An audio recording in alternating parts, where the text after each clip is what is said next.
नमस्कार, स्वागत है आप सभी का दक्ष एजुकेशन पॉइंट में।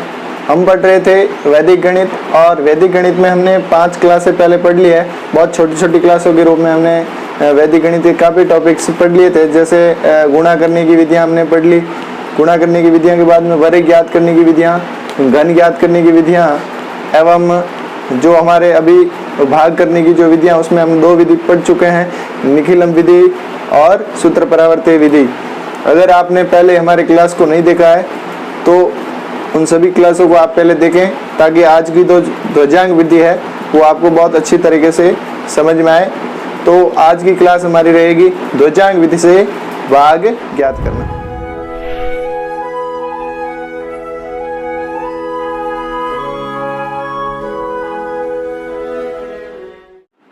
शुरू करते हैं आज ध्वजांक विधि से भाग। देखिए, ध्वजांक विधि से भाग ज्ञात करने के लिए हम एक उदाहरण लिखते हैं। 9, 8, 7, 6, 5 डिवाइड बाय 87।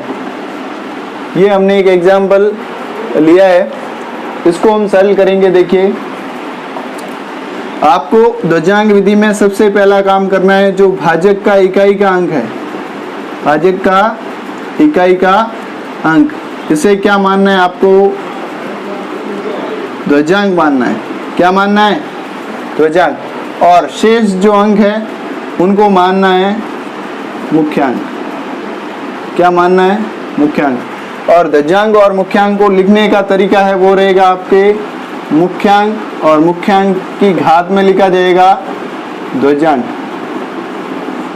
जो प्रथम खंड में हम लिखेंगे इसको, तो भाजक को लिखने का तरीका ये रहेगा। अब देखिए, बात करते हैं कि इसमें भी आपके 3 खंड बनने वाले हैं, प्रथम, द्वितीय और तृतीय।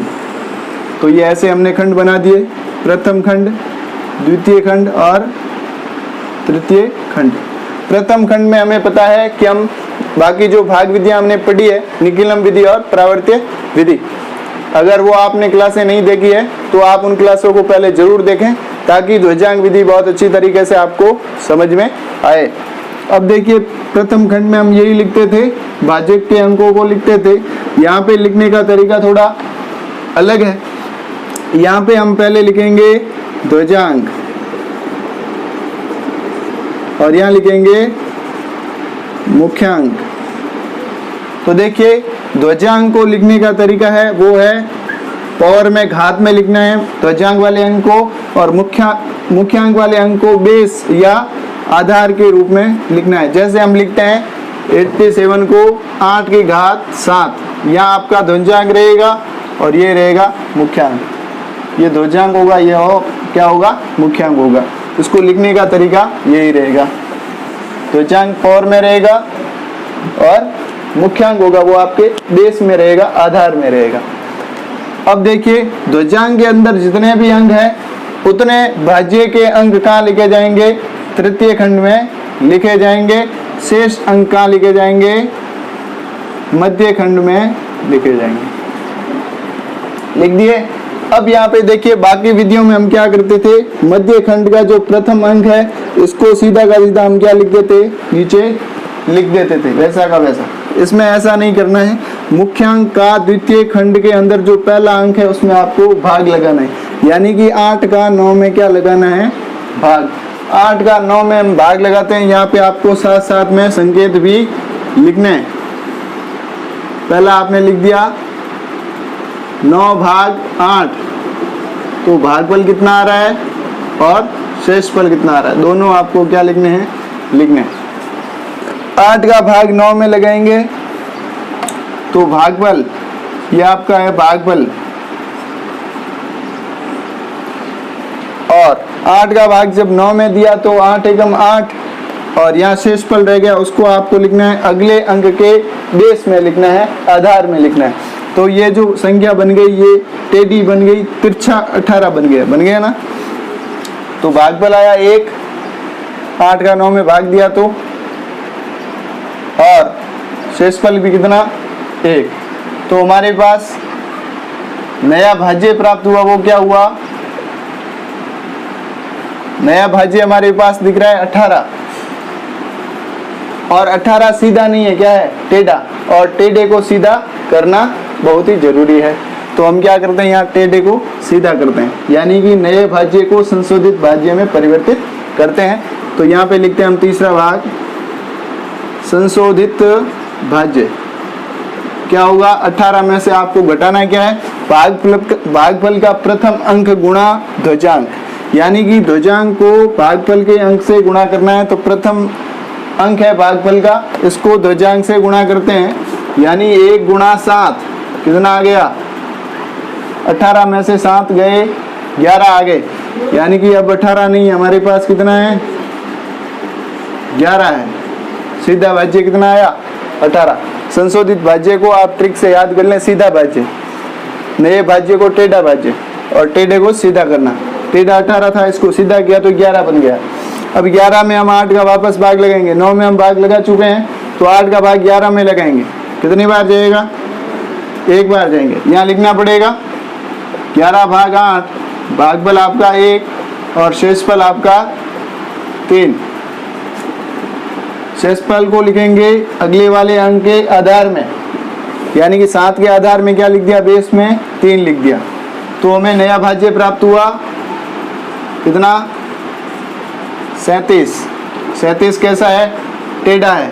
टेढ़े को क्या करना? सीधा। तो टेढ़े को सीधा करते हैं। संशोधित भाज्य कितना लिखेंगे? 37 में से क्या घटाएंगे? भागफल का द्वितीय अंक गुणा मुख्यांक।